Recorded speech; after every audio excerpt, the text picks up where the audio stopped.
Welcome to our event this evening, Mysticism and the Intellectual Life, featuring Dr. Lawrence Cunningham from the University of Notre Dame. My name is Eric Goldschmidt. I'm the director of the Church in the 21st Century Center, and this event is part of our spring C21 speaker series on exploring the Catholic intellectual tradition, and that theme extends out of our most recent C21 Resources magazine, which many of you have seen.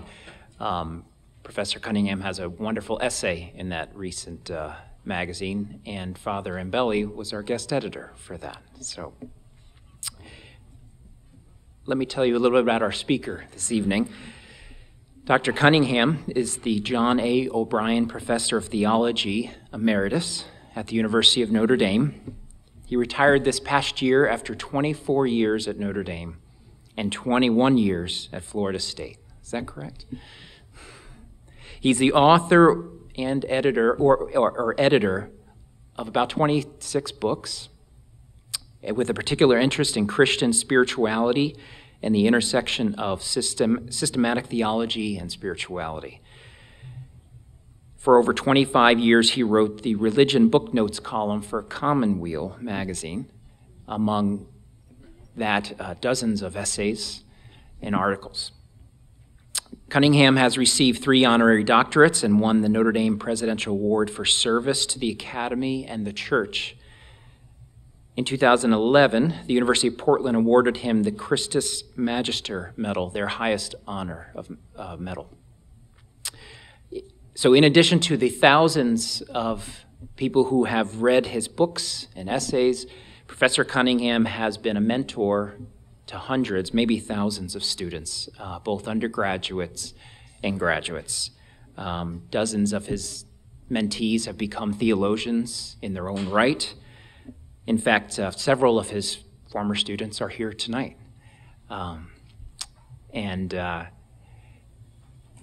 go back now 20 years since my time as an undergrad and seeking advice from Larry. So it's a real honor to have you here as part of our series. And let us begin. And welcome to Boston College.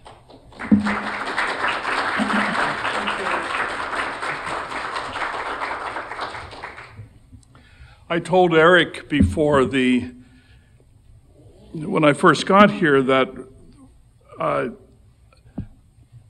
I had a kind of a wave of nostalgia sweep over me when I saw the T, because back in around 89, 90, I taught here in the summer and would, thanks to Bob Imbelli, by the way, and would hop on the T to take my then young daughters to Quincy Market, the aquarium, and sometimes would even sneak over across the river and check out the bookstore at whatever it's called, cooperative, Harvard Cooperative. So I'm very happy to be back. I'm going to speak about 30 or 35 minutes, and then I'll take questions. Now, 40-some years in the classroom means that if I finish and there's silence when I ask for questions, I'll pause for 30 seconds and then start to call on people. So please pay attention. On reflection, I probably should have known that the title of my presentation would cause certain eyebrows to raise, because mysticism in the popular imagination brings to mind crystal fondling tarot cards, or at best, a murky form of New Age consciousness. Even in Catholic circles, the word mystic seems to conjure up pictures of contemplatives hidden in the cloister, or rare forms of prayer available to the few as a result of extraordinary grace called in the trade infused contemplation.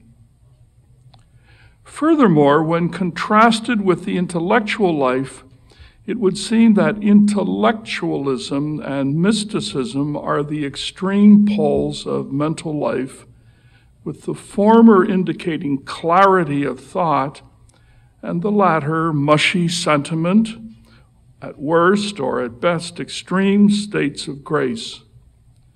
It is because of these wide gaps that I wondered myself in preparing these words why I was so audacious to agree to talk on this very difficult subject.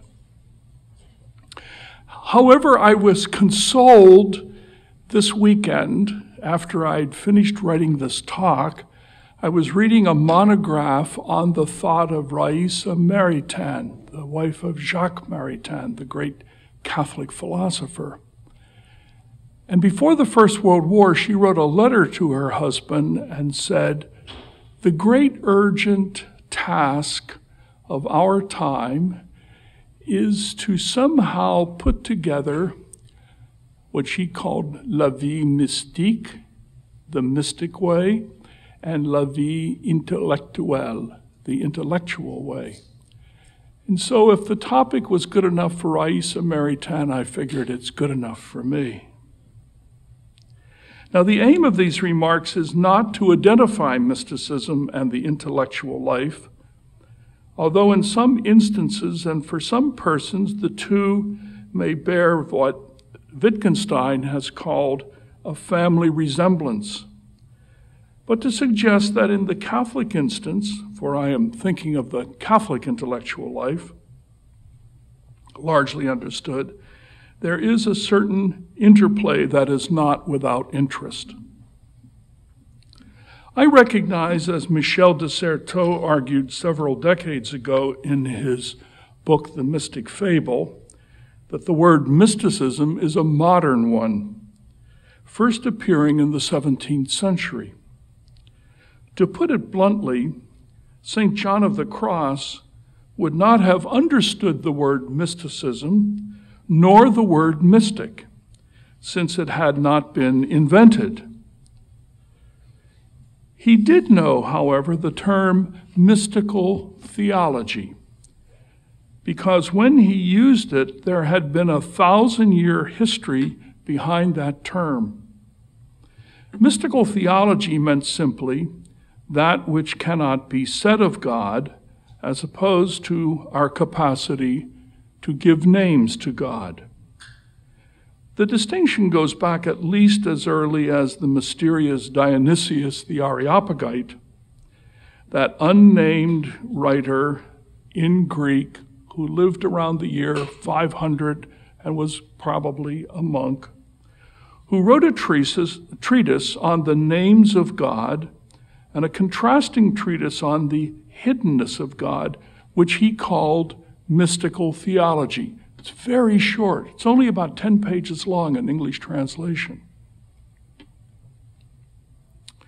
The late Hans Urs von Balthasar noted generations ago that these dialectically opposing strategies, naming God and not being able to name God, were oriented towards experience, indeed liturgical or prayer-filled experience, and not simply concerned about ideas. They stand in tension to each other and are not hermetically sealed off. The insight of von Balthasar helps to explain, by the way, why this tradition, begun with the pseudo-Dionysius, but actually he's drawing on Gregory of Nyssa, who lived earlier, why this tradition was carried forward mainly but not exclusively by contemplatives, especially Carthusian commentators in the West. John of the Cross was the heir of this tradition, and because he is by all account the prince of mystics, I chose him for my example. St. John of the Cross describes what he means by mystical theology in a number of places, and I want to cite just 3 of them. First, in the ascent of Mount Carmel, he writes, "Contemplation, consequently, by which the intellect has a higher knowledge of God is called mystical theology, which means the secret wisdom of God." Then in the dark night, in Book 2, John writes, Teresa of Avila called him half a friar because he was barely 5 feet tall, St. John of the Cross. In The Dark Night, Book 2, John writes, this dark night is an inflow of God into the soul, which purges it of habitual ignorance and imperfections, natural and supernatural, which the contemplatives call infused contemplation or mystical theology.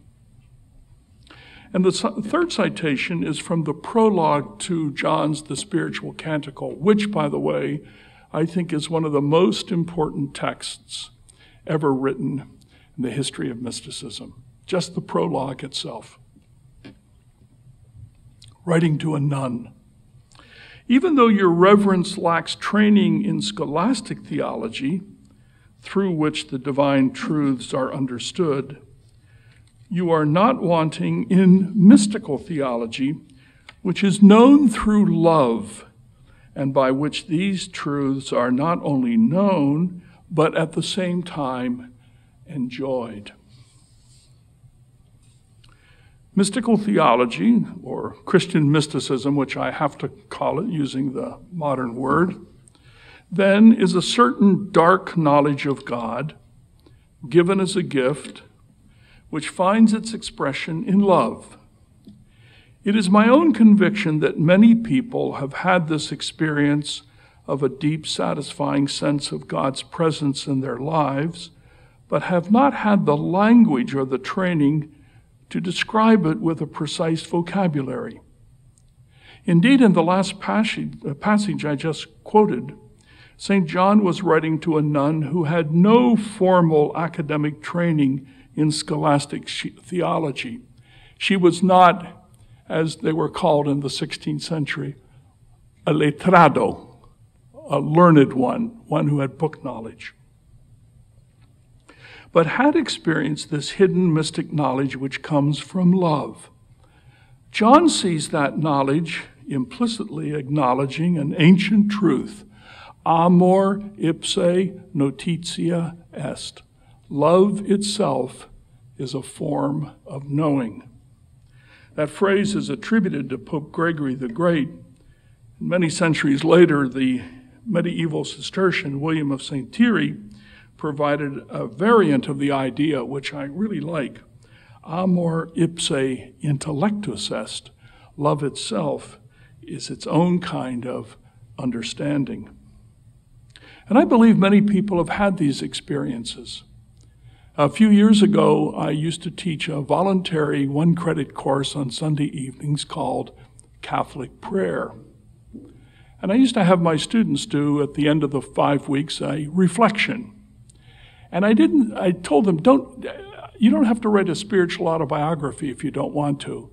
I don't want to be in the position of saying, well, your spiritual life is a C-. That's not what I ought to be about. However, some would write about their experience, and I was just blown away by what they would write. I said to my chairman, John Cavadini, I said, sometimes I feel like I'm not worthy to teach these kids. People have had these deep experiences, but they don't have the vocabulary for it. However, this is not a lecture on Christian mysticism, but a reflection on the relationship of mysticism and the intellectual life. It is then my purpose to draw out some salient observations from the mystical tradition to make some applications to the intellectual life. And by the intellectual life, I mean nothing more than that orientation by which persons pursuing learning, or as it is sometimes called, the life of the mind. Some have called this, as Dominic Doyle of your own university has, Christian humanism, a term that has a long history within the Catholic tradition. Now, one can think of the intellectual life as a kind of a way of being. The intellectual life does not mean, in the first place, only the acquisition of skills, even though the perfection of a skill is no mean thing. And the intellectual life does presume some skills, like linguistic competency or an ability to read closely and so on. Skill is a value. We do not prize unskilled surgeons. We want people to have skills. But the intellectual life is not simply a skill, nor is the intellectual life the capacity for piling up information or the acquisition of skills with no larger purpose in mind. The intellectual life concerns itself with what the scholastic tradition sometimes calls ratio, or thinking. By the intellectual life, I mean a life dedicated to the pursuit of learning, accompanied by the conviction that learning brings forth meaning. There is an explicit telos, or an end, a purpose to the intellectual life. It moves towards something not yet grasped. The intellectual life, in that sense of the term, has always been an integral part of the Catholic tradition. I remember Pierre Hadot, the French scholar, in his book, Philosophy as a Way of Life, mentioned that the early Greek fathers, following on a tradition that had gone on for centuries before them, claimed that Christianity was the true philosophy because it shaped a way of being, a way of life. If anyone's doesn't know that book, that is a really brilliant piece of work. He ends with the 4th century Christian Cappadocians.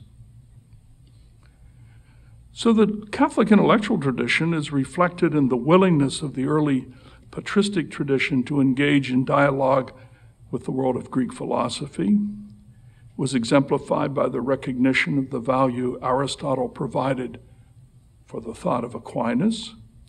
It was reflected by Newman's willingness to challenge intellectual liberalism in a reasoned way, and is alive today in the willingness of those who are ready to confront, on the grounds of intellectual discourse, what Walter Lippmann called generations ago the acids of modernity. Catholic intellectuals become part of the conversation when they understand that what comes to us as God's gift, embedded in revelation, sheds light upon and enriches and grows what the human prospect achieves by the use of mind. It is that balanced life of faith and reason that best characterizes the intellectual life. The needed balance for such a conversation can be found in the rejection of two radically imperfect alternatives, namely, refuge into faith with a rejection of the mind. Credo quia absurdum est, I believe, because it is absurd, on the one hand, and the exaltation of reason as the ultimate criterion of what counts for truth on the other.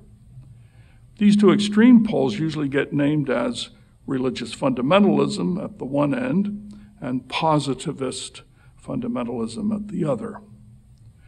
I might add that not a few of the new atheists, at least the ones I've read, writing today, do fierce but misplaced battle with the former, but both represent extremes, and some of the new atheists seem to be guilty of the latter, positivist fundamentalism.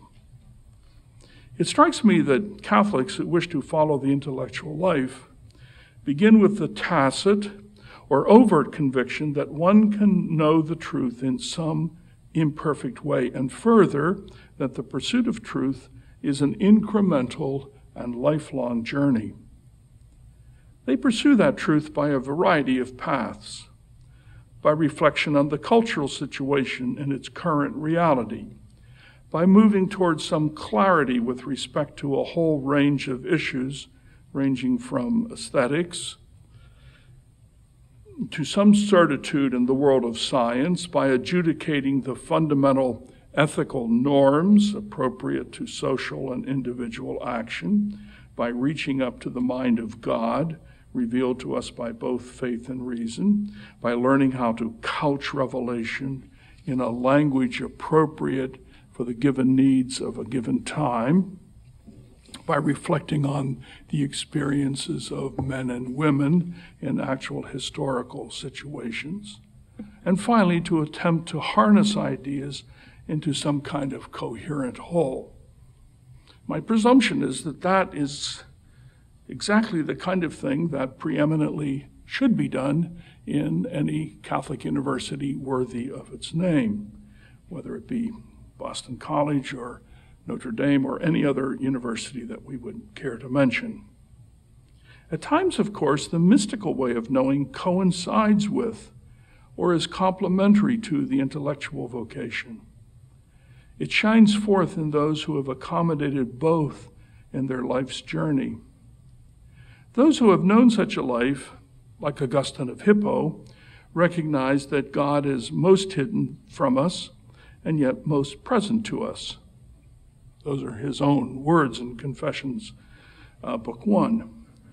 As hidden, God is the object of search, but known as present in the knowledge of love. In our own day, it has been asserted by the late Bernard Lonergan when he added as his final imperative after be reasonable, when he said, be in love. That's a very Ignatian observation, by the way. So what does the mystical path teach those on the intellectual path? First, that the search for the finality of truth is truth with a capital T. And in that search, there must be a certain humility by which we acknowledge that we do not possess the fullness of truth, but only inch towards it and grasp it by degrees and by fits. Every insight into the truth of things allows us to see a part of the whole. It urges us forward and reminds us humbly that we have not yet arrived at the whole. In that sense, the intellectual life is a life of desire, in the ancient sense of the contemplative desiderium, of desire. This onward urge to know and love has been neatly and economically summed up in the title of Jean Leclerc's brilliant, indeed I would say classic, book about monastic culture. He called that book The Love of Learning and the Desire for God. Both the intellectual way and the mystical way are ways pointing to a not yet arrived at goal. Second, the need for intellectual humility is further strengthened by a fundamental insight of the great mystics, namely, that for all we can say about the experience, especially of the final form of knowing, there is much that we cannot say. Dionysius, as Balthasar wisely noted, has to be read in tandem, or better, dialectically. The names of God which we can utter, the name of God which we can utter is set against the mystical theology, which is what we cannot say. This sense, which is of not knowing, which is oftentimes called apophasis, points to a profound mystery of ultimate truth. We in this life are on the way to truth, not completely in possession of it. Beware the intellectual who knows everything absolutely in such a way as to encompass all and explain all and providing direction for all. Such a person is not an intellectual. Such a person is a fanatic. The mystics may have known and experienced something, but in their knowing that, they also do not know how to say what they have experienced. Hence, the mystic tends to reach for metaphor or the image of the oxymoron. Paul caught it perfectly, quote, from my favorite Pauline epistle, 1 Corinthians, "Eye has not seen, nor ear heard, nor the human heart conceived what God has prepared for those who love him." Those who wish to be, or consider themselves to be intellectuals, so-called, must learn that to undertake the intellectual life, to pursue the truth, have undertaken a journey that is a journey for one's entire life. Another way of saying it is to know that the intellectual life is an unfinished labor, that one has not reached intellectual stasis. Yet another way of parsing that assertion is to borrow from the language of mysticism and admit that in the exercise of the intellectual life, there is always an apophatic or hidden reality by which we cannot fully say what has to be said, and following on that, the humility to recognize that gap in knowing. The true intellectual, rather like the mystic, understands that a full embrace of what we can know and express is limited by our human capacity to articulate the deepest things that, in fact, we do know. T.S. Eliot, in my mind, got it right when he wrote in Burnt Norton of the Four Quartets, words strain, crack, and sometimes break under the burden. Under the tension, slip, slide, perish. Decay with imprecision, will not stay in place, will not stay still. The mystic, as a consequence, reaches for the oxymoron. John of the Cross. What is God? God is todo y nada. God is everything and nothing. While the intellectual strains for analogy, metaphor, or linguistic novelty, where the large concerns of the mystic and the intellectuals have a degree of overlap in contemporary discourse, is in the intellectual world of the postmodern, which reminds us, in the words of Graham Ward, Great Britain, of the unpresentable, that which lies outside its scientific and mathematical accounts of the world, unquote. This is not to say that the mystic and the intellectual are interchangeable terms. My more modest claim is that the mystical tradition in Christianity has certain affinities with the intellectual life, while at the same time providing us with certain admonitions and cautionary tales. One can make the argument, I suppose, that at certain moments in history, the intellectual life and the pursuit of mystical experience directly coincide. I'm thinking of, for example, of Plotinus. You think he would be a very good example. But the more general case is that some intellectuals have had mystical intuitions, Pascal, while generally speaking, intellectuals at the most have interrogated the mystical tradition, as is surely the case today when many postmodern thinkers have shown an intense interest in that apophatic strain of Christian mysticism. Karl Rahner famously predicted that the Christian of the future would be a mystic or not a Christian at all. What Rahner meant, and I think he was profoundly right about this, is that traditional religious culture would not sustain a lively faith in a post-industrial world. People will either have a deep religious commitment or no faith at all. But here's what's interesting. Here's how Rahner understands the word mystic. The mystic, quote, has a genuine experience of God emerging from the very heart of our experience. That's a definition very close to what Bernard McGinn proposes in his massive 5-volume and counting history of Christian mysticism. If we take that somewhat minimalist view of mysticism as sufficient, we can see that the relationship of mysticism to the intellectual life, as I've sketched it in my opening remarks, are not lacking in harmony. That possible harmony can be described as looking something like this. When one begins to grapple seriously with ideas in order to understand, there is an awareness about what is known and what is not known. As one continues on the pilgrimage of knowing, the horizon of unknowing provides the background towards which we seek understanding, but always stands before us as an end towards which we move, a telos towards which we move. In that sense, the intellectual operates under the penumbra of hope, as Boston College's Dominic Doyle has written in a wonderful book that has just been published.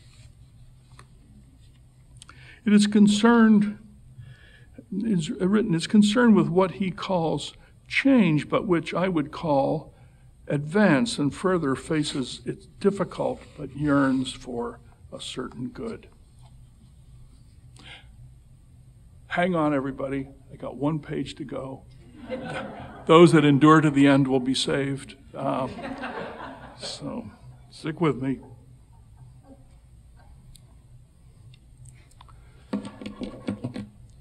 I told Eric 35 minutes, and I'm just about there. The mystic follows a somewhat analogous path in that in this life, the mystic's yearnings are never complete in this life. The experience of the presence of God is always tentative, elusive, transitory, and yet always full of promise. The Christian intellectual, like the mystic, lives in the not yet. How might their paths converge? There's an interesting hint in the Summa of St. Thomas Aquinas. Commenting on contemplation, St. Thomas says that contemplation principally pertains to meditating on God, but then he goes on to add, in an extraordinary passage, that that a contemplative is predisposed to genuine contemplation, that is, genuine mystic experience, by a reflection on any truth. For those of you who are taking notes, that's in the Secunda Secundae, question 180. Another way of saying this is to insist that the intellectual task of seeking and stating truth is a prelude to the encounter with truth, capital T. Along the way, there may well be an inflooding of the source of a particular truth which is embraced and savored. Such a moment experienced, however, in fragment, is that unsaying which the ancients called mystical theology. These reflections, I hope they haven't been too plodding and dense, these reflections have insisted that the path of the Christian mystic and that of the Christian intellectual moves towards a common end, which is the source of truth. This common way has been so strongly underscored by a 20th century monk who was both an intellectual and a contemplative. So I'm going to let him have the last word. In New Seeds of Contemplation, Thomas Merton wrote, quote, "Contemplation by which we know and love God as he is in himself, apprehending him in a deep way, all those who reach the end of which they were created will therefore be contemplatives in heaven." And that experience, which is beyond the reach of any natural understanding, is the reason for our creation by God. Although it is absolutely above our nature, St. Thomas teaches that it is our proper element because it is the fulfillment of deep capacities in us that God has willed that should never be fulfilled, however, in this life. Thank you all very much. I am done. We have time for a few questions, and I know we're sort of in proximity, but I still ask you to use the microphone so that we can include that in our recording. Your comments or questions? You have 30 seconds. What you just said there at the end in part answers this question, but I wonder if you can expand on it. So what can those of us who are, either some of the people in the room are, or those of us who hope to be professors of theology, where our academic studies and our academic teaching gets into these muddy waters, how can we inculcate in our students not only the skills and intellectual knowledge to pursue the intellectual path, but also the contemplative path as well? On the one hand, we don't want students just saying, well, I object to Thomas Aquinas because I feel like that's not God. Well, okay, why do that's not a good enough answer. Let's point to the text and whatnot. But on the other hand, we don't just want to bracket their own spiritual lives from their work. What advice do you have? Yeah, that's a very good question, and I'm going to give you a harsh dash of truth now. And that is that students, especially at a place like Boston College or Notre Dame, where they are required to take X number of courses in theology, some will take it with either massive direct or indirect resistance to learning anything because they just want to get these courses out of the way so they can take courses in accounting or chemistry or whatever the case may be. So it's a challenge. It always has been. I actually pride myself on my interest in teaching undergraduate education. Big-time chaired professor. I didn't have to teach freshmen, but I like to get students before they've been corrupted by too much higher education and get some of them. I guess the short answer is that you have to figure out strategies in which you can somehow bring together theory and praxis. And that's not always an easy thing to do. I love a story that is told of Karl Rahner. It may or may not be true. This is a story which the Italians call ben trovato. If it's not true, it ought to be true. A young university student came to Rahner once and told him that he had been raised in a pious Bavarian family. He was a very good Catholic, came to the university and basically lost his faith. And he wanted Rahner to give him some books. I hope he didn't want Rahner's books, but some books that would be a simple way to get him back to the practice of the faith. And Rahner said, wisely, I think, no books. He says, you go serve the poor. And you'll find people that serve the poor here in Munich. This is when Rahner was at the writer's house in Munich.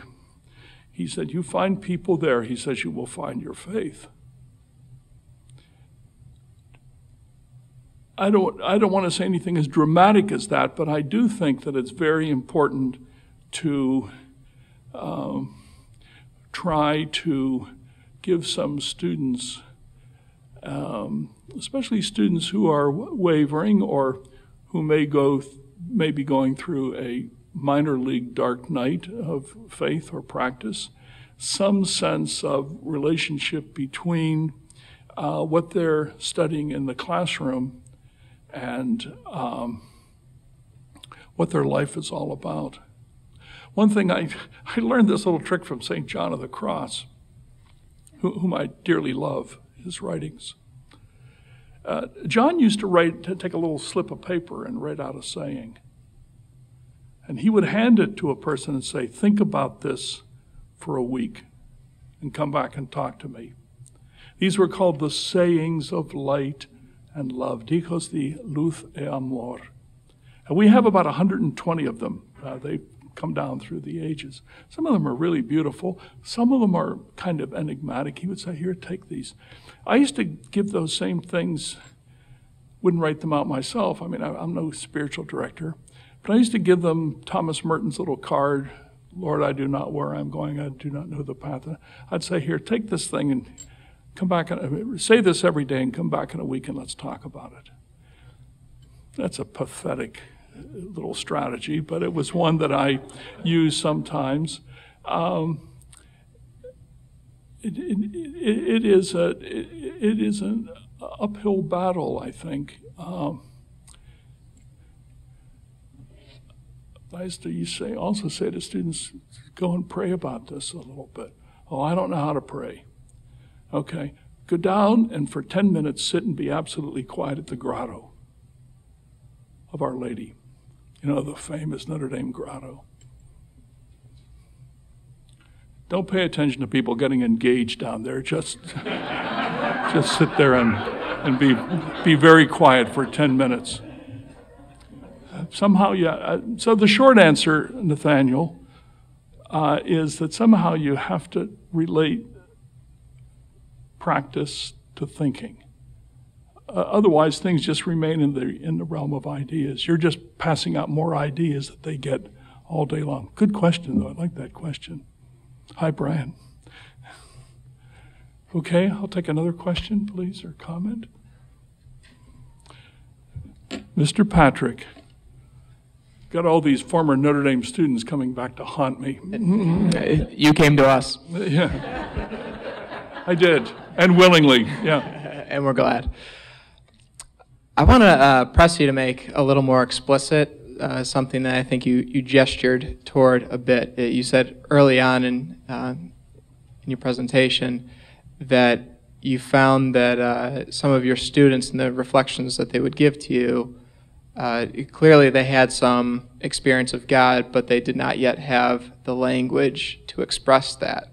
And I'm curious what you meant and what you think would be more adequate, because you also spoke later on, well, even the mystic doesn't have adequate language. The mystic uses oxymoron and metaphor, and even the intellectual, you said, uses maybe analogy. But ultimately, none of us really has adequate language for this. So what did you mean by that comment? What do you take to be more or less adequate language?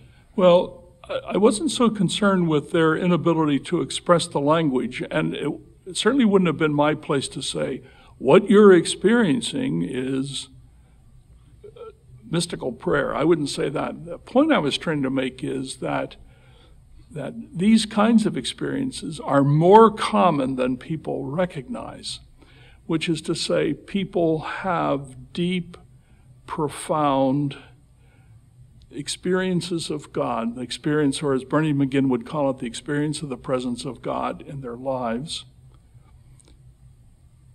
And there is a whole tradition, an academic tradition, of trying to sort out and label those things. But it's not necessary for me to put their experience into a particular pigeonhole.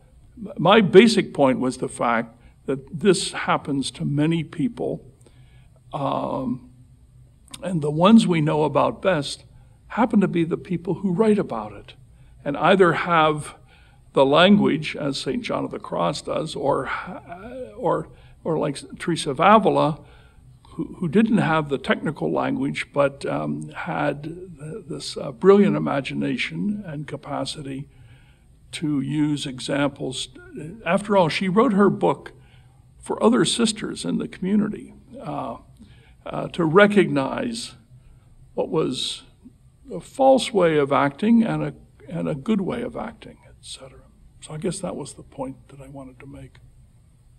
Yes, I've had experience, I'm a spiritual director, and I've had experiences of people who have what I would call experiences of God as I relate them to my own experience, but they might be experiences of sort of the miraculousness of creation, of the natural world. And they don't necessarily associate that or think about it as an experience of God. They don't have that experience of nature, or they do have it? They do have that experience, sure. But they don't necessarily associate that or think about that as an experience of God. And that, to me, has been a great gift.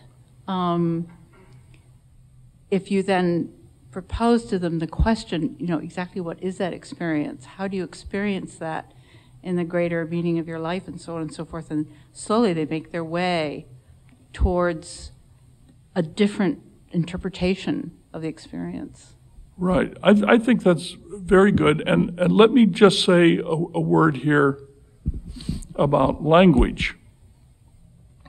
Language can be a bad trap.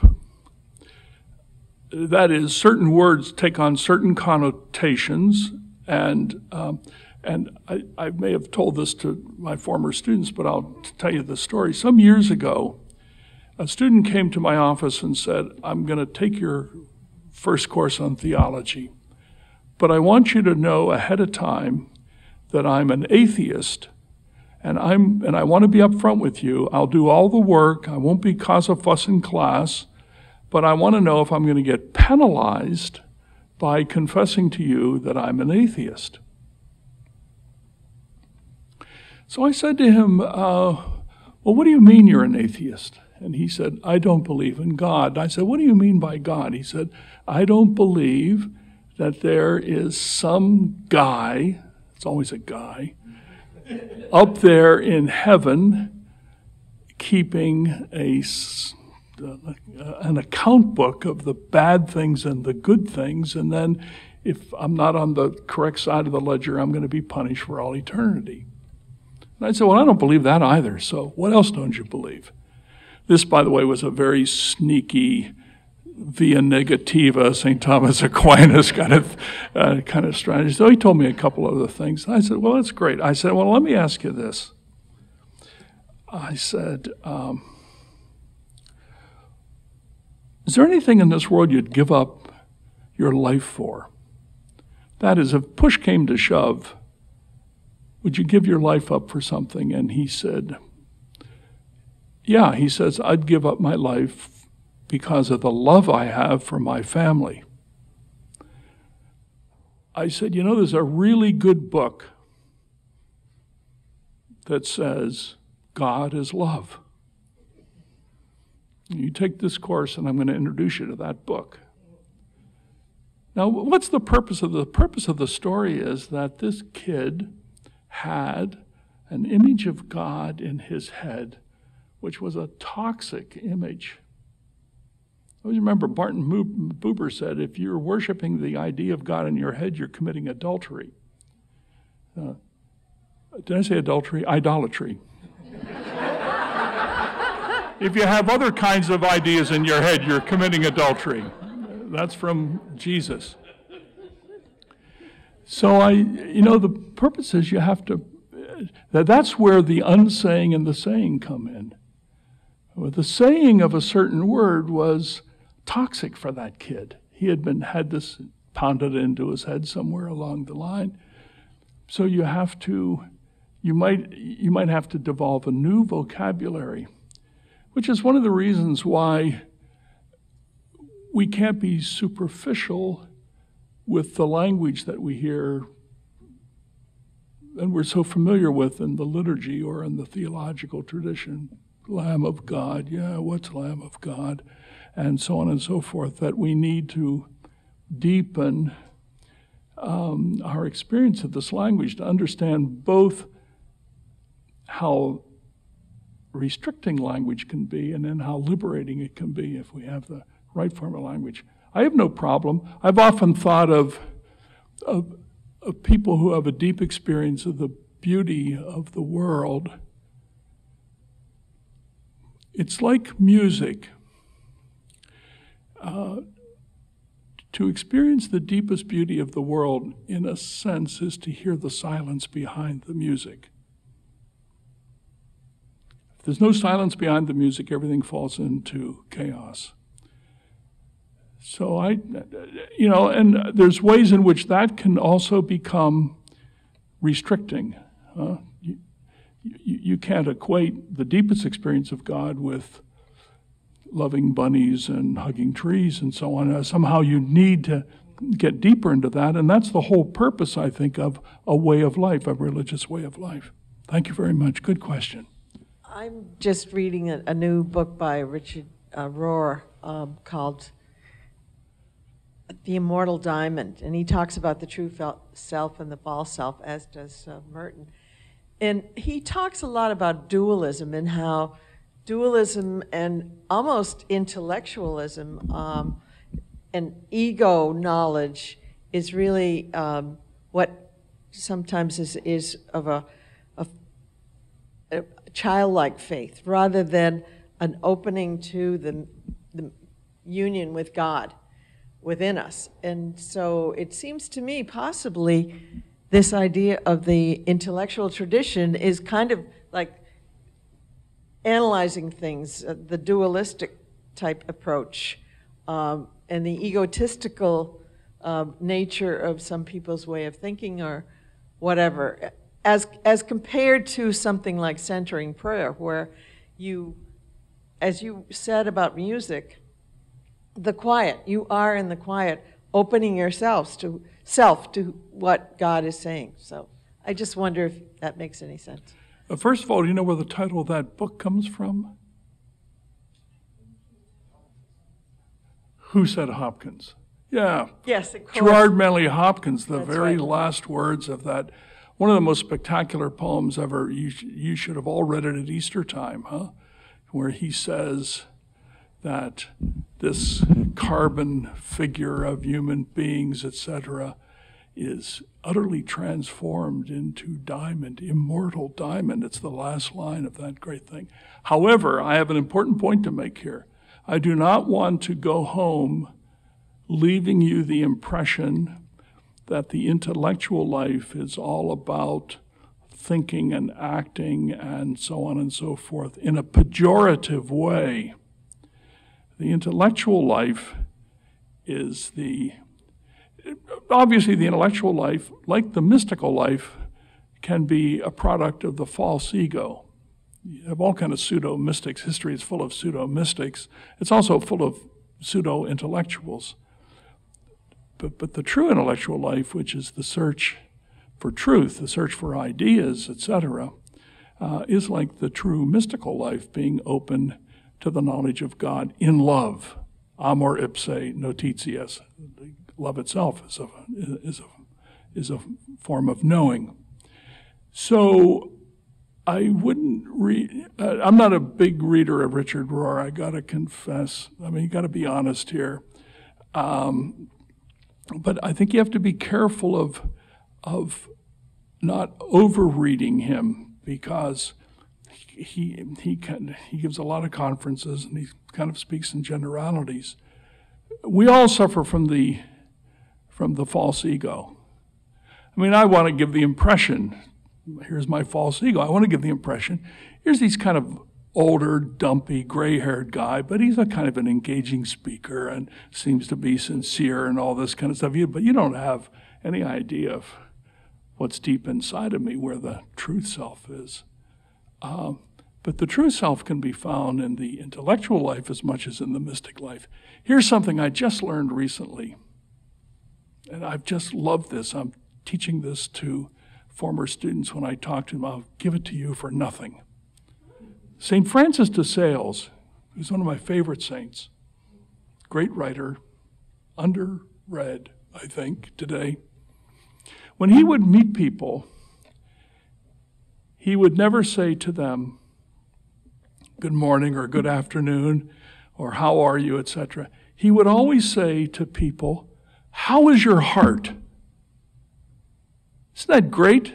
I just love that idea, because the heart is where you most deeply dwell, whether as an intellectual or a place where you are in the image of God, reflecting the image of God within you. So you can say that equally to an intellectual and to a person who has had a deep experience of prayer, I think. How we doing? We have time for one more question. I'm just getting cranked up, so. Roberto. Larry, thank you very much. I was really taken by your anecdote of Karl Rahner, because I think that's really important. That's been my experience, certainly, in terms of my own faith life. And in your talking about different kinds of knowledge, mystical knowledge, intellectual knowledge, the intellectual life, there's a kind of third leg to that stool, which is is practical knowledge, or to know, in Jeremiah's words, to know God is to do justice. Right. And so I've always thought really that that what we call the preferential option for the poor is really a call to mysticism. I mean, I think that just as in contemplation our preconceptions are of who God is are ruptured, are undermined, particularly in the apophatic tradition. So too, I think the experience of being with those who themselves are marginalized or don't belong or rupture our own preconceptions of who we are and what our society, what our world is, opens us to an experience of God that is unexpected, unanticipated mystery.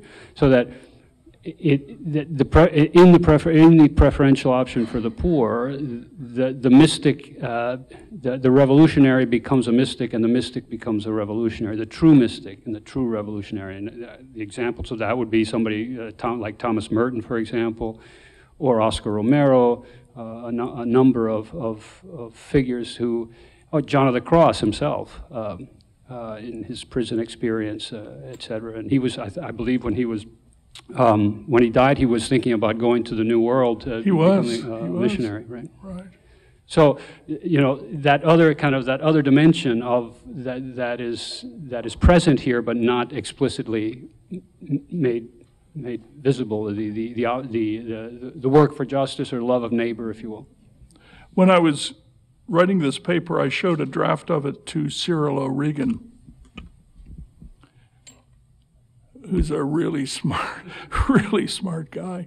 And he's one of my closest friends. And he said, nice title, he said, needs a book, not 10 typed pages. But I do agree with you. An example of someone whom, for example, I would categorize as a genuine intellectual, who's also a mystic in the sense that I wrote it, would be Gustavo Gutierrez. I mean, he lives with us half the year when he's not in Peru, and everybody in our department says, he can't teach much now, he's not in great health, he's in his middle to late 80s. Just having that guy around, or the presence that he can show. And one of the people, had I developed this a little bit longer, that I would have used is the bishop from the north of Brazil, whose name I can't quite pronounce. No, not Helder Câmara, the poet. Casaldaliga, whose poetry strikes me as poetry that comes both out of enormous amounts of reading, but a profound sense of God in a very horrible part of Brazil up in the northeast. Yeah, I take your point 100%. In fact, some of the people who write best about this, in my estimation, are people that come out of liberation theology, because for the doing of liberation theology, you actually have to read more broadly than the traditional sources of theology to have any credibility. You have to know theory, you have to know sociology, economics, and so on. And I appreciate, I recognize and both appreciate that. Thanks a lot, Roberto. I think we're done. Is that I think correct? we'll end there and say thank you. Thank you all. Thank you all very much.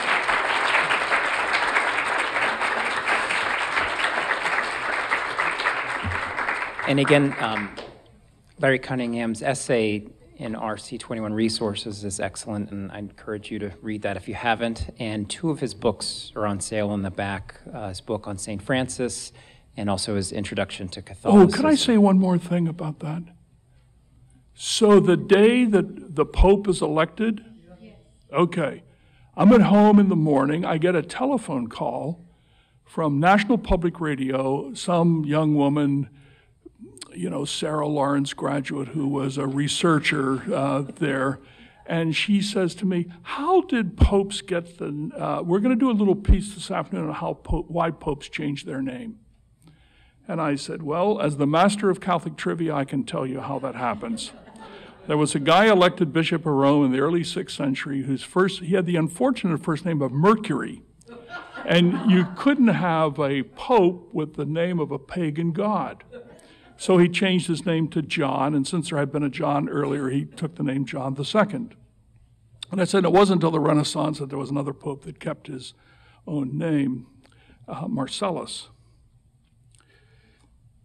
So I said, it's really curious that nobody in the history of the papacy has ever chosen the name Francis. I said, maybe it's because he kind of sets a bar a little bit high, because he was kind of radical in the way he did things and so on and so forth. So she said, oh, that's really interesting. She said, would you go to a radio station and tape an interview and do this? And I said, I'd love to, but I got to go to the dentist. I'm getting my teeth cleaned this afternoon. And she said, oh, we could send a producer with a tape recorder to the dental office.